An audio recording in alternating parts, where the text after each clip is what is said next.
Hi everyone, welcome to Psychedelic Conversations. This is your hub for engaging in deep conversations around serotonergic hallucinogens that alter perceptions, affect cognitive processes, induce mystical and spiritual experiences. Enjoy the show.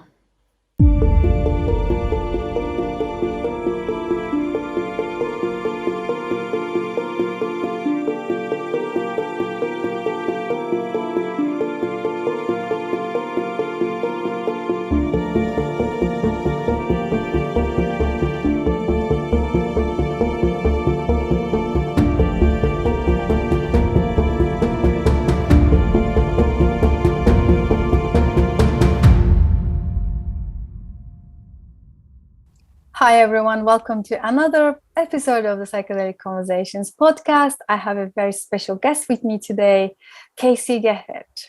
And welcome. So amazing to have you. Thank you for joining me. Thank you for having me. Yeah. So, just going to give you guys a quick background to Kayse. So she is a healing artist based in Northern California. She's an author, studio founder, and passionate advocate for nature-based therapies and healing. I can't believe I found a fellow psychedelic, guide in the field of healing that incorporates all of this mind, body, spirit. So I'm really excited to dive in. But before that, let's carry on. She especially loves working with beginners and individuals new to the plant medicine path and guides nationwide and growing community of individuals practicing microdosing for physical, mental, emotional, and spiritual health. That is awesome. Thank you so much, Kayse. So we'd like to dive into your story. I always believe that everyone I meet in this space, they have a personal path that kind of brought them to this place, to the point they are now. And it would be interesting to find out what was that path that led you to this point that, you are now. Yeah, I'm very happy to. Most of the time when people ask me this question, I usually begin with, going into the healing arts, which I've now been in the healing arts for 25 years. But actually, when I really think about when my medicine journey began, it was childhood. If I look back on when I was a really small child, like 3, 4, 5, my happiest moments, the times when I felt most at home in myself, were in nature, in the woods. And my father was really into mushrooms and mosses and trees. And so we spent a lot of time as a small child in the woods hiking together and doing photography of mushrooms and fungi. So it's kind of amusing to my family now that come full circle, 40 years later, that I'm still doing essentially the same thing with people as a profession. So I think it was always with me, and just like so much of healing, it's just kind of remembering and rediscovering your path. Wow, that's amazing, isn't it? It's always the way, isn't it? We always kind of connect the dots backwards, and I'm feeling, oh my God, yes, I know this has been all planned out in the way that, just brought you to this moment in life. Right. Yeah. Right. It's Yeah.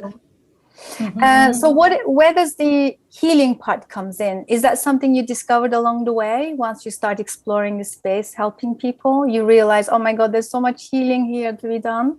What was that like? Yeah, I came to the healing part first. I mean, as a child, I grew up on the East Coast of the United States and wanted to be a doctor pretty much the whole time of my childhood. So I was always interested in helping people with their health and healing. And then it was when I moved out to California for college when I was 19. That's when I discovered the healing arts and the quote unquote alternative healing arts, and just absolutely fell in love with that field. And from there studied many, many different modalities. My background is steeped, like you, in somatic therapies, body-based work. So I had a private practice in San Francisco for many years, authored books, kind of created natural product lines, and then opened our first studio, a healing arts studio that was more diversified healing arts, including meditation, yoga, body work, plant medicine, sound healing. back in 2012. And then we opened 4 studios over the last 8 years. All that time I was practicing plant medicine and other healing modalities outside, but it was really the shutdowns, of the mandated closures. Out in California, we were closed longer than any other state in the country, I think. So, overnight we went from a 24/7 day thing to a lot of open space. Well, so we moved online as best we could and created virtual offerings around microdosing practice and plant medicine to help educate people, to bring people together, to remove some of the stigma around it.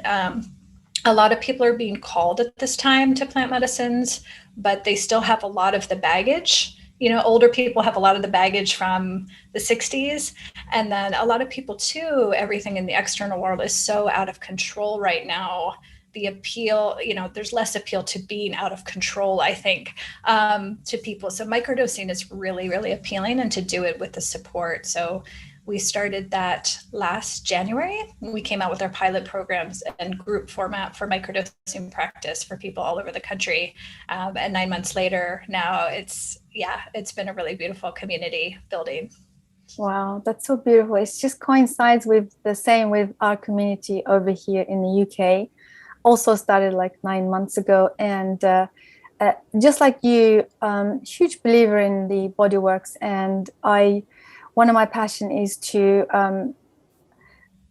drop into the body and really kind of bring the body on board into everything we do, which is completely new to a lot of us in the West, because we valued the intelligence and the mind so much, as in growing up in industrialized Western world. I think we didn't really get to learn that much about body and how to be with the sensations of the body and listen to the body and how to have that on board in just literally practical day-to-day lives. And suddenly also there is a shift I'm observing a lot of shift that a lot of people are now seeing the value in bringing those body-based practices into the space, which is incredible.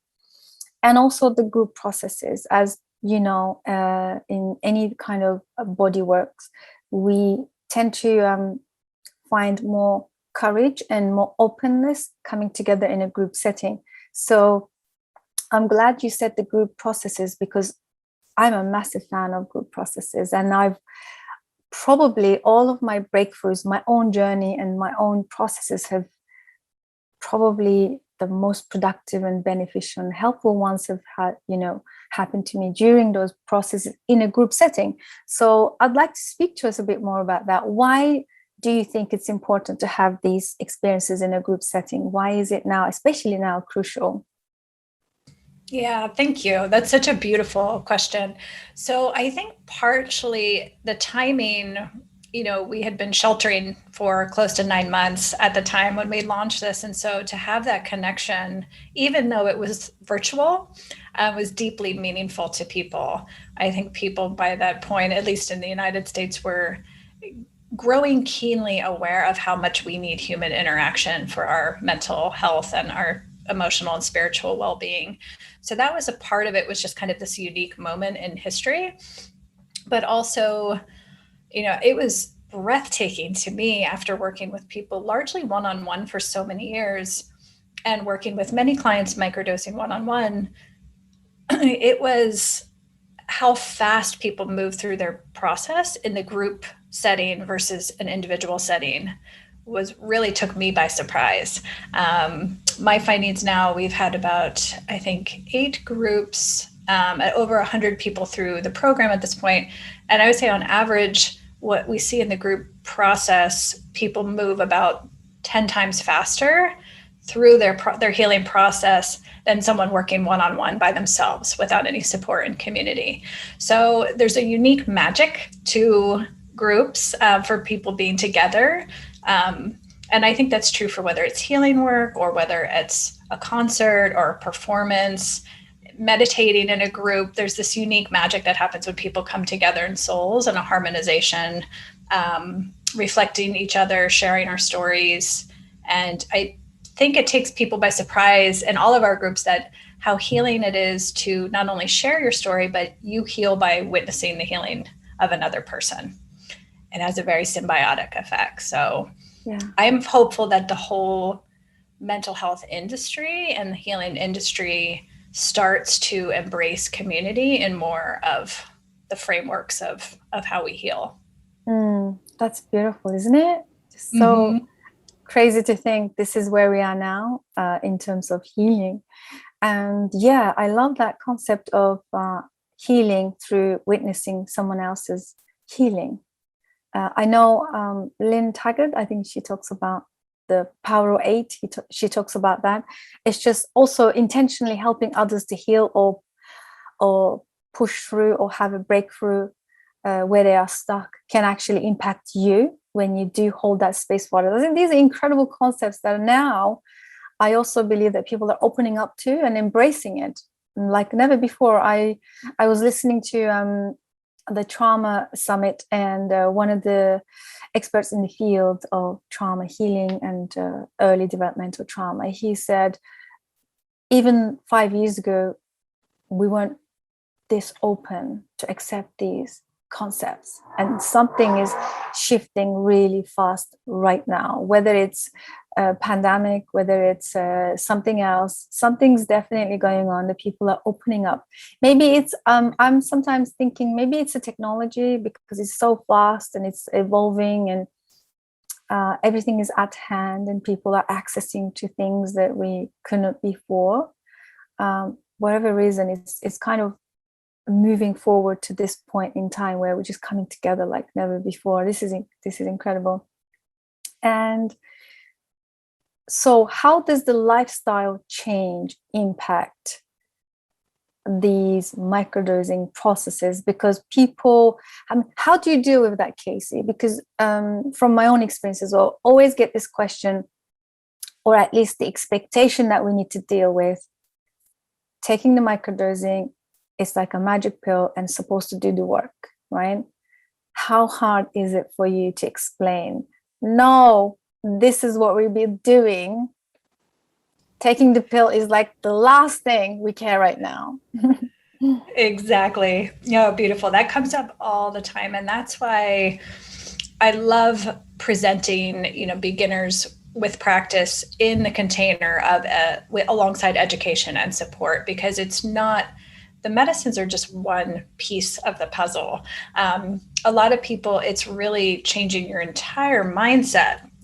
For decades and decades, we've been steeped in a very passive mode of healing where we take a pill, we are told what to do, we follow instructions that are kind of cookie cutter for everybody. And that's not actually how healing works. We have seen it's ineffective. If anything, our societies have just gotten more unhealthy in the last 40 and 50 years. So I think changing mindset from the start is really, really important, and learning to teach people to have intention without expectation. Those are two very, very different things. And it's new for people to call upon their intuition, rather than relying on an authoritative voice, a teacher, to tell them what's going to happen and what's going to fix them. Is really teaching them that, empowering them that it's just remembering. It's their own innate healing process. The medicines are just here to assist you as an ally, a friend, a teacher, but it's more participatory healing than it is passive healing. And that's brand new to people. And it's much easier to do that when you have the support of other people doing it alongside you.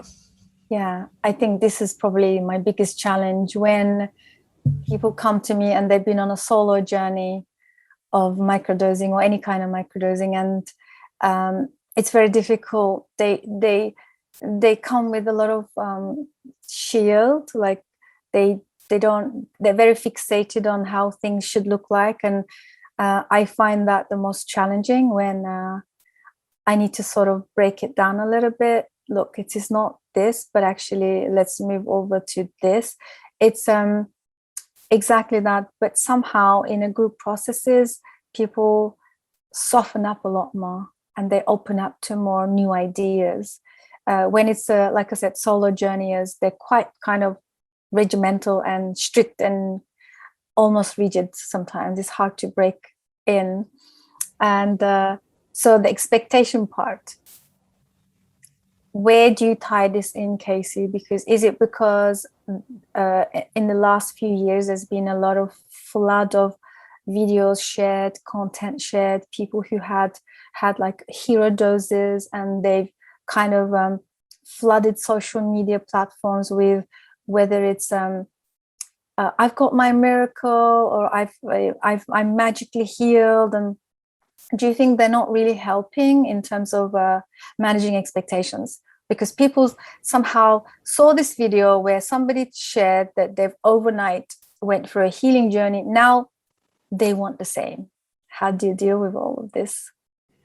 Yes, and that's happening more and more as more people hear about medicines and read books coming, best-selling books coming out, as people, who are still in the old mindset of consumerism and acquisition, and they're just, with no preparation, they're just ready for their experience, and their transformation. That's a purchasable thing, and as we know, it doesn't work that way, unfortunately. Setting expectations, I think, is, again, so important, because it goes against a lot of the old way of marketing things, and research and science is just continuing to set those expectations in people's mind that they're going to be fixed and cured. So a lot of the research, unfortunately, is curing, just because we're based in this old system of the DSM and having diagnosable conditions so that you can get reimbursed by your health insurance company, has set it up so that people are already in these boxes of expectations of symptom management versus true root healing, which is what plant medicine is and does with you, with your participation and in relationship. So I try very much in our initial 6 weeks with people to reset that mindset, to know that, plant medicines may very well help you with your addiction, with your depression, with your anxiety. But what medicine is doing is not curing those things. It's curing whatever caused those things. So Paul Stamets, I love this story. Paul Stamets, for years and years, credited psilocybin with curing his childhood stutter. For many years, he gave talks and said that a large dose in his teenage years. In recent years, though, when I've heard him talk about the same experience, he now credits psilocybin for curing his social anxiety, which in turn alleviated his stutter. So it's not that you don't have anxiety anymore. It's just you have a different relationship with those emotions and feelings. And so that's actually what true lasting transformation and healing is those root cause things, rather than just expecting, the medicines to suddenly overnight cure your depression or cure your addiction and your anxiety. I also like to share with people, when you work with plant medicines, you're working and you're healing things that are old. They've been with you sometimes for years, your whole life. Epigenetics research is showing we carry the traumas and the history of 4 generations back. So in each lifetime, we're carrying with us everything that happened to our parents and our grandparents and their parents, and sometimes previous lifetimes too, if you're a believer in, that we live over and over and over again. And so not to have such heavy expectations that medicines are going to fix you and cure all of this in 6 weeks is really, that was a setup from the pharmaceutical industry. And it's, to really, really be more patient with yourself. Yeah. Wow. That's so beautiful. The patience, the aspect of being patient. Unfortunately, the environment is kind of programmed to make us less patient, and the expectations are sky high, and we want answers now, solutions now. We're conditioned to, visualize healing in a very different way than what it actually is in the process. And the Paul Stamets example is so amazing in terms of how we can understand healing. So one of the hardest things for me to share is that, how would you feel, or how would I, or us as human beings, how would we feel knowing that we never really heal fully in the way that we visualize, but our relationship with that visualization changes, like the image that we fixated on what it should look like. We almost imagine, I feel like, from my observations, we almost imagine the healing in a way, the psychological healing is very different than the medical pathological healing, and we somehow want it to be the same. I've had this experience, in the beginning of my own journey, also wanting this magic thing to happen, only to realize it's only going to get worse before it gets better. And also containing all of that and building capacity in on the way to dealing with the deeper root causes. I think my biggest question would be to all of us and listening, our guests are listening, that how would we feel knowing that nothing really changes, but our perspective and our perception changes to those things, right? And this has been my experience with microdosing, and also from our communities that's gone through the process. What are your thoughts on that? What's the feedback do you get? I know. Well, it's so frustrating. I understandably frustrated people because it sounds so simple, and actually it is quite simple. I mean, a lot of the healing that happens with microdosing, I feel, is microdosing helps you become more present. And just by becoming more present, it alleviates so many symptoms. And like depression, for example, people who tend toward depression tend to live in the past a lot. They have very ruminating minds, rigid minds. They're, constantly going back on the same loops and can't get out of it. Similarly, people with anxiety are always in the future, tripping out about things that may or may not happen. And so it's deceptively simple, right? It's something that can just help you become more present. And suddenly 3 or 4 or 5 months later, you realize I'm just not as anxious anymore. I'm not stewing and kind of as melancholy because I'm just more fully here in the moment and fully embodying my body in this space and time. So that's what happens. And microdosing is so subtle. I also love having the group support because we can help witness each other's growth in a way that we can't, because it's not overnight. It's not sudden like a larger dose journey or majorly invasive intervention can be. It's subtle and you can integrate it in your daily life. So it's only over time and by having people witness, our community, our loved ones, to see our blind spots that we can't see, to really look and see, oh my goodness, like 6 months later, this happens all the times in our groups.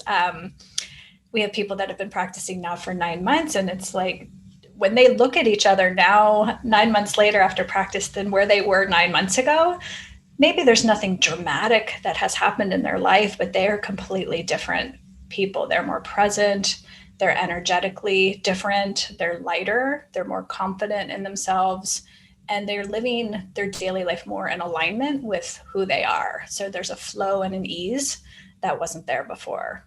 So, but I agree with you completely. It's the mindset shift is just as challenging as the healing journey itself. Yeah, absolutely. And we have a new tagline for the microdosing. It is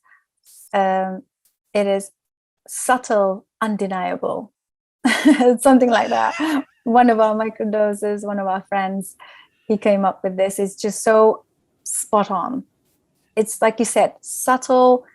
You can't put your finger on what's going on, what's changing. Something daily, incrementally shifting, but you can't tell what it is. You can't point out what it is. It's just happening. Mm-hmm. Yeah. And there's so much with microdosing and entheogenic medicines that are, spiritual and magical that I don't think science can, it's not something you can track or create data around. So we see benefits with the physical things that you can track. Someone has less headaches, or someone is able to quit smoking, someone is able to lose weight. Those things are physical. But when it comes to spiritual development, microdosing and plant medicine, science isn't caught up with shamanic practice and indigenous healing practice in those ways. So when people look back often when they began relationship with plant medicines and they think about who came into their life, what opportunities came into their life, serendipities and little guideposts of things that happen where you meet, and increasing feelings of intuition and deja vu are very, very common. But these are things that can't really be studied and quantified in a lab, right? But we see them in anecdotal evidence all the time. Yeah. So one of my mentors that I've been following is just an online mentor, and he says when we begin to observe ourselves, things will align on the outside. I'm guessing microdosing kind of promotes this alignment daily, continued consistent alignment within ourselves, which then allows room for those serendipities and synchronicities and beautiful opportunities. Because have you noticed that also a lot of people who participate in microdosing, they continually struck by how much opportunities are coming by, and they are now finally noticing and synchronicities and all of these that you talk about. Yeah. Mm-hmm. Yeah, you just get way more in touch with your inner voice and your intuition. And once that dials in, you realize how effortless it makes your life, because you just make decisions. You don't have to think everything through anymore. It just is there.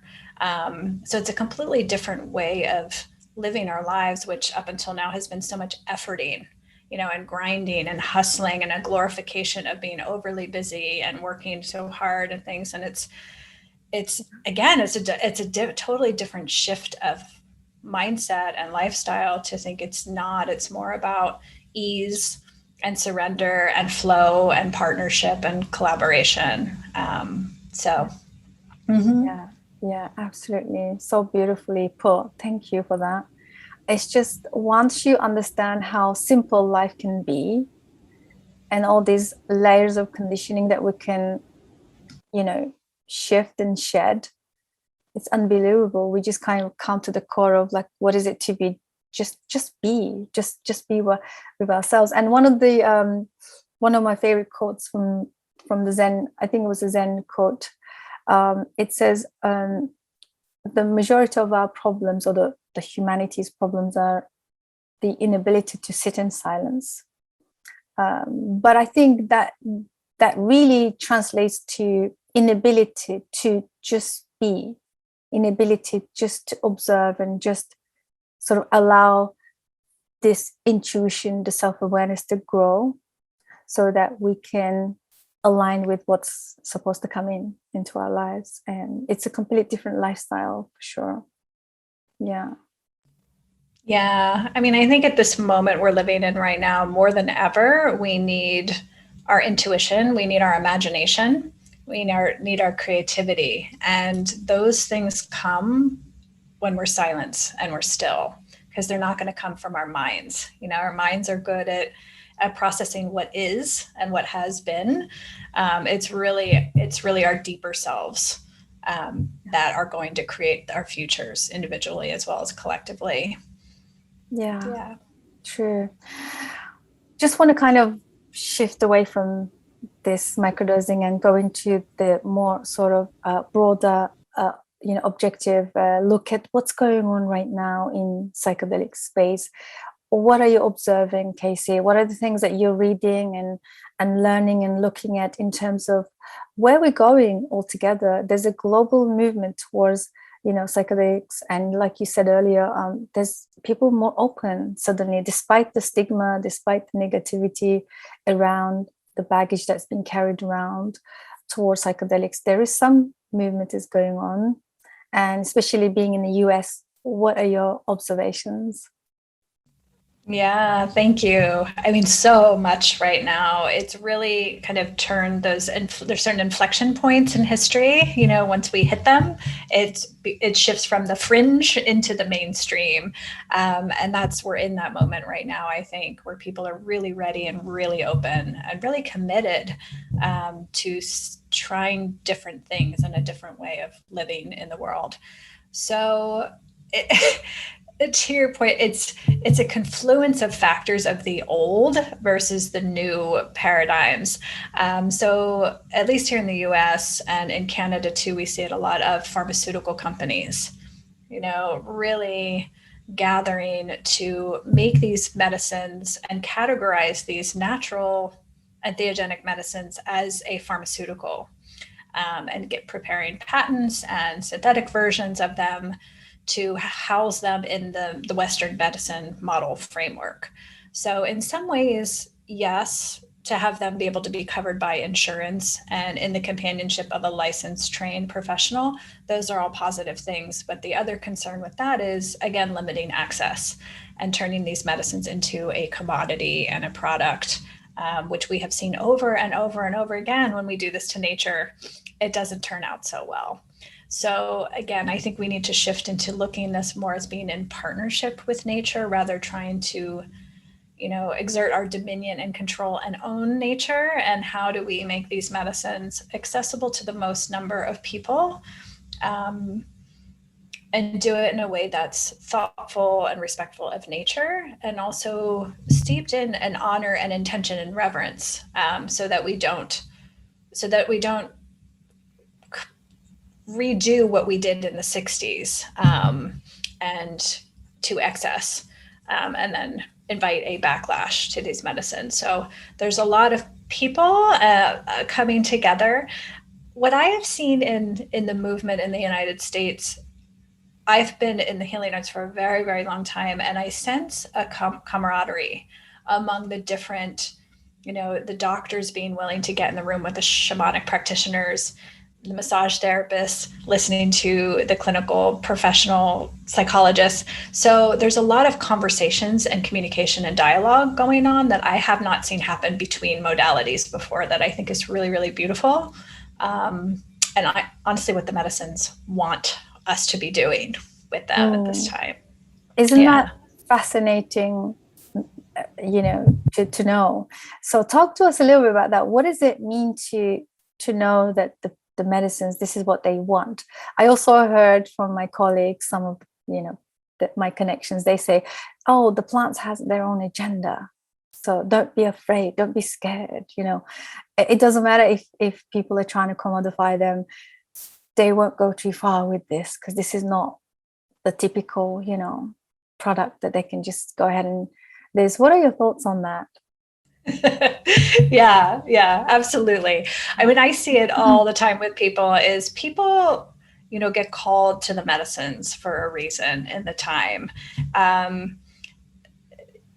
That's why I don't even like the term medicines, don't even do them respect. I really do think they are spiritual, they're divine spirit and source, and they have their own innate wisdom that is far, far outlasting of the human species. We haven't been here this long. Plants and mushrooms have been here and survived many, many extinction moments before, and they're going to be here far longer than us. So I try to listen to their wisdom and the way they communicate. And particularly with mushrooms, it's very much their nature. They're mostly underground. They're mostly hidden. They're very humble. They're not much to look at. And that's the way I find they work with us. When I'm on a lot of talks and panels, I hear the medicines referred to as tools. They're here for us now as tools. I think we're actually the tools of the medicines. And the medicines really want us to wake up right now. We're kind of at a crisis point here in the coming years where we need to kind of get it together. And nature always slants toward life, right? It wants all its beings and all its children of the earth to thrive. And so I think it's not a coincidence they're showing up now, spreading out among our mycelial human network to each other, connecting people together, calling calling the right people in the right moment to the medicines to help us, raise our consciousness and our evolution so that we can survive and take better care of this world for us and everybody else on it. So yes, there is a mystical and spiritual nature to these medicines. They're very crafty. I found they have a sense of humor in the way they things, and that's partly why we really impress upon people. When you have your intention, it's so important to have your intention, share your intention, but hold your expectation loosely, because very often a couple years later, you will find that the medicines had their own way of doing things that were far exceeded anything you ever thought was possible for your life. So trust in their wisdom and kind of surrender and trust to spirit. Yeah, so that's beautiful. So the concept of trust is like a very complex thing to understand. So the trust and surrender is always been shared around the medicine circles. And it's one of those complicated things that we don't know how. Like, do you get people like, how do I trust? How do I surrender? What does that mean?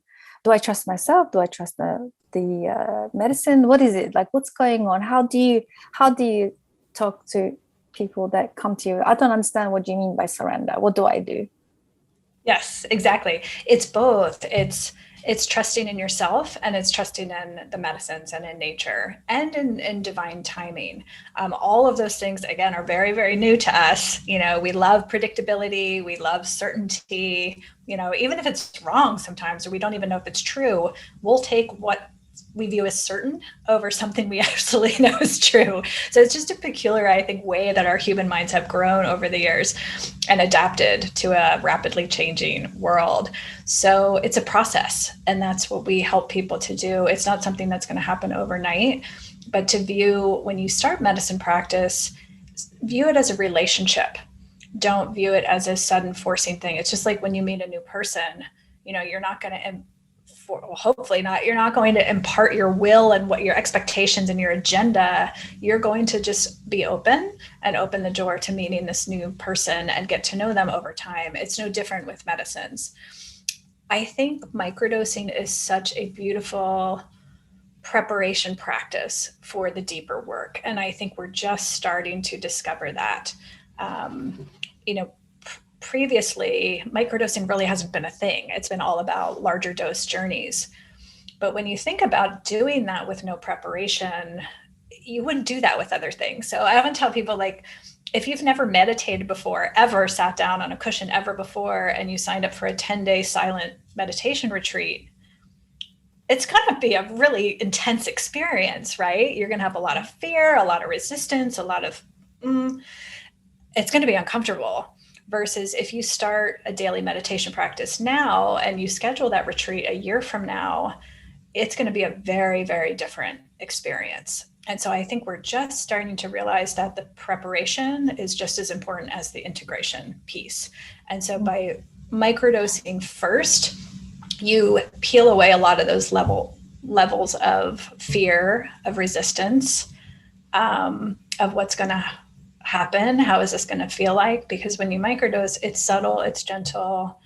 But like you said, it's undeniable. You have these shifts and this familiarity with the medicines that will later help you let go, surrender, and trust a little bit more deeply because it's already familiar to you. So profound. My goodness, this is what we need to talk more and more and more about. Do you feel like the microdosing is a new frontier in psychedelic use right now? Here, in the modern West, for sure, but in indigenous tradition, no. If you talk to a lot of the shamanic practitioners of indigenous tradition, the dieta and the preparation is just as important as the medicine ceremony itself. You can't do one without the other, and the preparation and the dieta is a part of trusting, deepening, surrendering, but also purifying and cleansing and getting your body to a place where you're sensitive enough to receive the medicine's wisdom versus just, the ayahuasca tourism that we see where someone's, eating fast food and just living a very urban lifestyle with no prep work, and then they go and they don't have the experience that they were hoping for. Well, I think that's part of the issue, is the way we're viewing it. Again, is that instant gratification, pharmaceutical mentality versus a lifestyle. Yeah, absolutely. And I really do feel like this would be something that comes first before those big experiences, meaning microdosing. I feel like, I mean, as you're aware, there are many ways that we can microdose. It's not just mushrooms, but ayahuasca, mescaline, many things, even ibogaine, so many things can be microdosed. Even Cambo, I heard that people are microdosing Cambo medicine, so maybe like instead of whole lines going down your arm, you just do a little one opening or something like that. It's crazy to think how we can just kind of dip our toes into this territory and just kind of feel it around and see, how am I feeling with this? I'm exploring, and then it's not so scary. And then eventually in the process, you build capacity to go for like big hero experiences. I think this is the right thing for us. I feel like we are on the verge of creating a new structure for those of us in the industrialized world coming into the psychedelics. And I feel like this seems to be the most sensible way to enter through the microdosing practices, protocols. I think this is and promises a lot of hope, because then we are eliminating a lot of the risks, isn't it? It kind of provides more of a harm reduction, and also gives you the window or the space to kind of check in and finally turn inwards, and for the first time explore your inner world a little bit more than we tend to do. So now going forward, you said about commodifying the medicines. What are you observing from organizations? Like what kind of movements or talks that are happening? Because I feel like US is really leading the renaissance. I feel like you guys are doing incredible work in terms of creating new structures, exploring this new force. It's just, I feel like the last few years there's been a force of, a lot is happening and coming.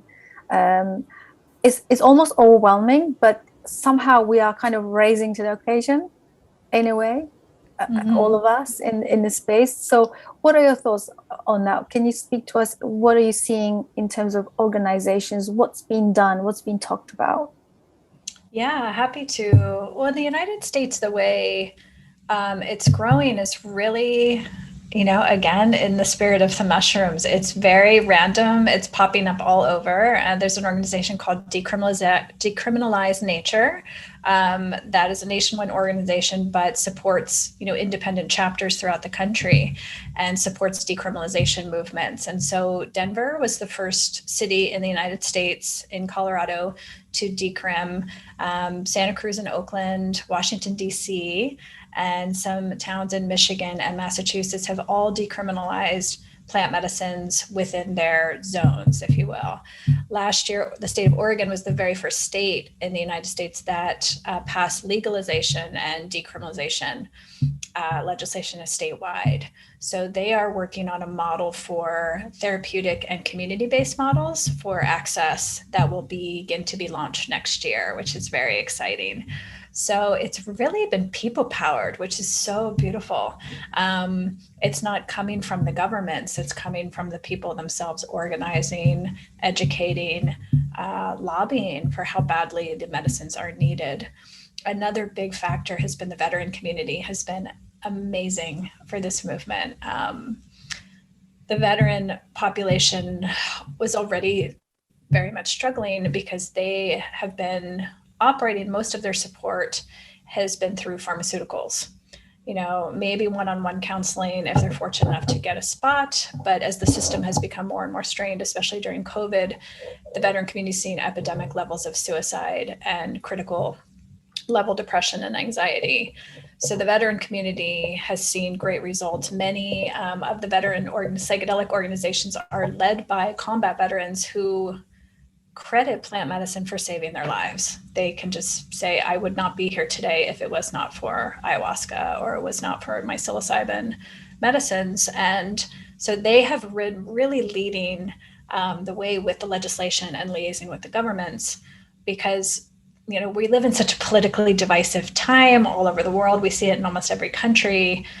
We're very divided, but everyone can get behind the veteran community, for people who sacrificed and served their lives in many cases, on behalf of all of us. Everyone can get behind them, and everyone can have compassion and support their causes. So they have been very, very fundamental in the United States for legitimizing plant medicines, especially among, the politician class, the government, and institutions. Yeah. Wow. Yeah. Wow. That's amazing. I love the idea of how the people are coming together, and it's not government based, it's purely based on the work of just communities and people in the space. So now, how do we, do you speak about, or do you share any thoughts on what can we do as individuals? What can we do as individuals? What kind of, what is the responsibility here for us? What are your thoughts on that? Yeah, I encourage people to, in as much as they feel comfortable, to be outward, to become citizen advocates for the medicines and really normalize it. I am in the position where I'm very, very lucky. I've been in the healing arts for 25 years. And I have a large community in those 25 years that trust me, trust me and what I support in that context. And so the more people I think that are willing to come out and speak for and on behalf of is really, really important right now. And I see that happening more and more all the time. It's a little trickier for people who have licenses, and professional licenses in the United States to be completely public and to put those licenses that can be taken away at risk. But more and more of them in the military, in the white professional, medical health professional services are willing to speak out, because I think they see that we can't waste any more time.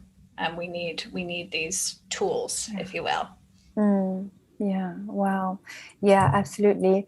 Are you aware of Rick Doblin's dream about a coming out party? He always talks about the world leaders that are not talking about should come out. Yes. Yeah. Especially here in the United States. I mean, I've heard it. A lot of the guys call it the white walling of psychedelics, and by white walling they just mean the white coats, like the white lab coats of the medical community. And for better or for worse, a lot of the mainstream public in the United States really listens to what doctors say. They will wait until they can get a prescription. They want that authority figure to tell them this is safe, this is acceptable. And so it's really meaningful that when those coming out parties include, our physicians and our academics. Yeah. A few months ago, I listened to a podcast. I think it was from Maps Canada podcast, and it was an interesting insight the host shared. And he said the reason, I think there was a question about why is the Renaissance happening now on a practical level, and apart from the spiritual, the spiritual theory that we think, oh my God, it's time, everybody's at the verge of awakening and so on. He just, what would be the practical way of describing what's going on? And the guest said it's because those guys, the older guys that had hated psychedelics, they're kind of dying, and we have this new generation of young enthusiasts, psychedelic enthusiasts, like kids who explored psychedelics in their younger days. Now they are growing up and they're becoming smarter, and they are becoming scientists. They are positioning themselves in as a in law and science and as a physician or clinical psychologist. So there is this really intelligent structurizing happening among a younger generation of people who don't have the stigma around psychedelics. So that was really, really cool thing to think about. And I can understand why. I mean, if you're also aware, like if you look at the leaders in the space, the frontiers of this psychedelic leaders like Stan Grof and Dennis McKenna, these figures, they're the well-known, world-famous ones. And then suddenly, like almost every day on social media or somewhere or podcast, I'm always seeing these new faces, younger people popping up, and incredible. They've already done decades of work, and they're really, doing this work that we talk about. Yeah, so it makes sense. Yeah, it's really at the grassroots, and the ground level that it's really pioneering this movement. And yeah, it's a lot of the people that I meet who are really setting things in motion and moving things forward in a really substantial way are very humble. They're not the people that are out there that are very visible, building platforms and maintaining platforms. They're really invested in the work and behind the scenes and in the indigenous traditions. They're not known yet, but their work is being felt in ripples around the world. I mean, Melissa Labasani is a great example of that. She was just a few years ago, she was just a normal person.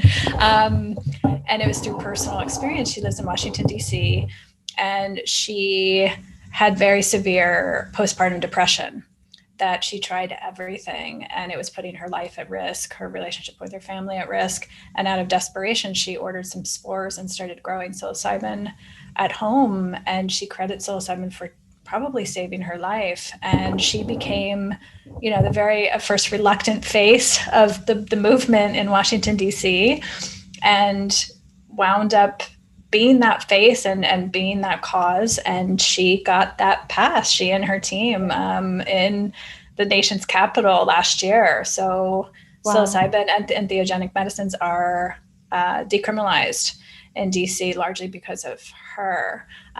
Did she seek that out? Was she, a psychedelic professional? No. But I think more and more it's people's personal stories are going to catalyze great numbers of people. Wow, yeah, that's so profound. I'm aware of her and her work as well. And that brings me back to what you said earlier. It's not that the medicines are tools, but we are the tool. Right. It's kind of a great example right there. Right. Yeah, we have our next cohorts of our program, our 6-week intensive program starting next week. And I was looking over their backgrounds and them just sensing them as a group, individuals, and then brought together as a group. And it really struck me that every single one of them, they all have different varied backgrounds, professions, but all of them are creators in some way. They're manifestors, they're venture capitalists, they're CEOs, they're fine artists, they're architects. And so when I look at them all, they're people who create something out of nothing versus kind of the maintainers of life. And I was thinking, if I was a mushroom and I wanted to get my message out and I really wanted to change and help transform, what better group of people to have medicines in the hands of are the people who are literally going to create our future, recreate our culture, recreate our cities, recreate our companies and our systems. So that's what I mean when I say like the mushrooms are very sneaky and they're very wise in that way. That's so beautiful. Such a great example. It reminds me of the story. They did this study with yoga practices, and they studied a group of people who participated in yoga for the first time. And I love the way the term you used, the maintainers versus creators, or right. And so they studied this group of people, and what happened was the people who worked in 9 to 5 or like maintainers, like you said, they were more rigid and they were kind of struggling a lot with the poses, the yoga poses. And those who were in the creative arts or entrepreneurs or those kind of people, they were so open and they were nailing it. And that goes to show, because they're open to unknown things. They're open to creativity. They're open to challenge. They're open to, yes, there is this fear, but there seems to be okay with dealing with all of that. So yeah, you're right. Why would you not choose them if you're going to make that change? Yeah, and it speaks to your point, the quote you just shared with the MAPS organization in Canada, and these old people just needing to die off. A different way of saying that is, those are the maintainers of society. Society has worked for them. They see no reason to change because they were fortunate enough to grow up in a time, in a position, in a space of privilege where it's worked for them. And I think younger people are realizing the state of the planet. We're at a critical point individually. Our mental health is just epidemic levels. We have a global health pandemic going on with the extreme weather. It's becoming very apparent that the harm we've done to the planet. So younger people have a different sense of, if everyone's not doing okay, no one is doing okay. So it's a complete mindset shift. And so they're right. It's okay to maintain what has already come before, as long as you're okay in that equation. But I think increasingly young people are realizing that we are really all connected, and the gross inequality that we have sown over the last 60 years needs to be remedied. Yeah, so true. Wow, that's powerful.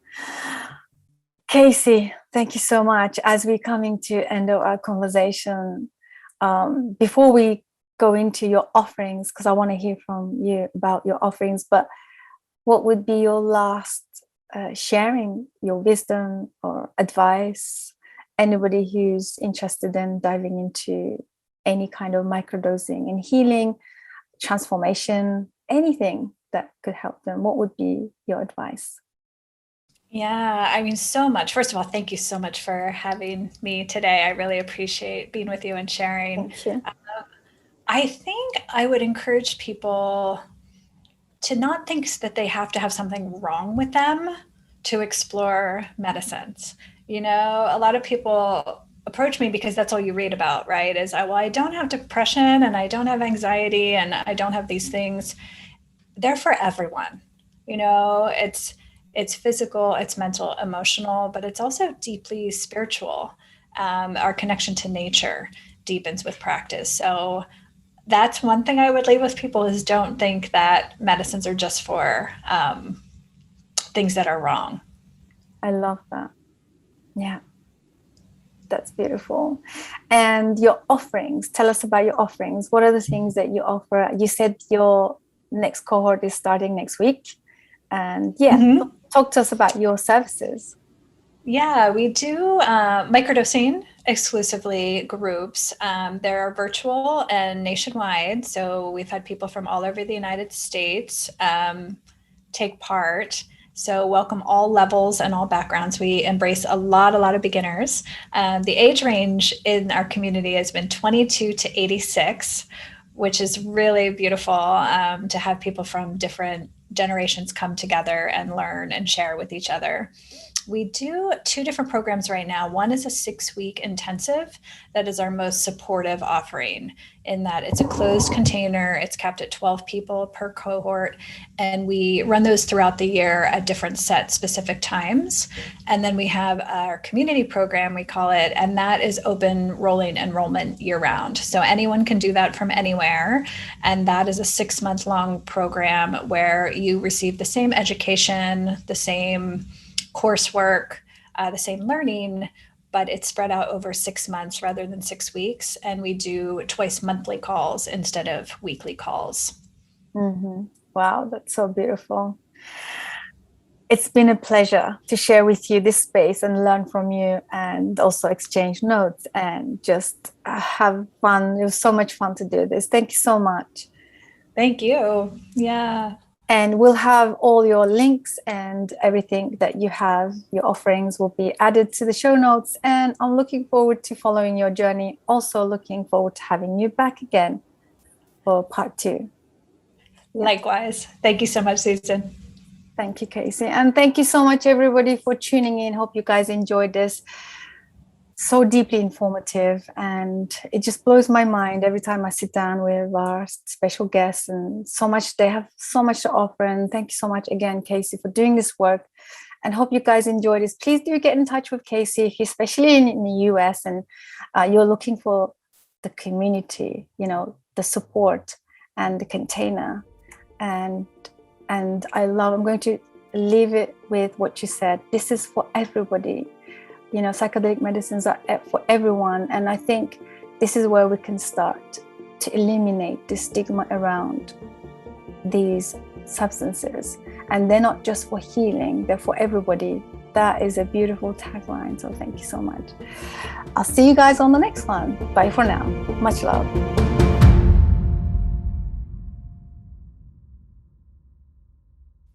Thank you so much for joining us. Psychedelic Conversations podcast is designed to educate, inform, and expand awareness. For more information, please head over to psychedelicconversations.com. You can also share with your friends or leave a review so that we can reach more people. You can also join us in our private Facebook group to keep the conversation going. This show is for information purposes only, and it is not intended to provide mental health or medical advice. Thanks for listening.